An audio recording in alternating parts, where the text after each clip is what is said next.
త్రాగునీటి కష్టాలు ఉండకూడదు. 2 పూటలా నీరు అందించేలా చర్యలు తీసుకోండి. మున్సిపల్ ఆర్డబ్ల్యూఎస్ అధికారులకు ఎమ్మెల్యే డాక్టర్ చదలవాడ అరవింద్ బాబు ఆదేశం. నరసరావుపేట పట్టణంలో ఇకపై ఏ ఒక్కరూ త్రాగునీటి గురించి ఫిర్యాదు చేసే అవకాశం కూడా ఉండదు అని ఎమ్మెల్యే డాక్టర్ చదలవాడ అరవింద్ బాబు అన్నారు.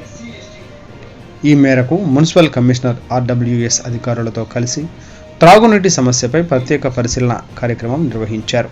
అధికారులు త్రాగునీటి విషయంలో ప్రత్యేక శ్రద్ధ చూపాలని ఆదేశించారు. పలు ప్రాంతాల్లో 1 పూట మాత్రమే త్రాగునీరు వస్తుందని ఫిర్యాదులు అందినట్లు చెప్పారు. పట్టణంలోని ప్రతి ఇంటికి 2 పూటలా త్రాగునీరు కల్పించాలని, త్రాగునీటి పైపు లైన్లు నిత్యం పరిశీలించాలన్నారు. పలు చోట్ల మురికి కాలువల సమీపంలో త్రాగునీటి పైపు లైన్లు ఉన్నాయని, ఫిర్యాదులు వచ్చాయని వాటిని తక్షణమే పరిష్కరించేలా చూడాలన్నారు. ఆరోగ్యం బాగుండాలంటే నీరు అత్యంత కీలకమని తెలిపారు.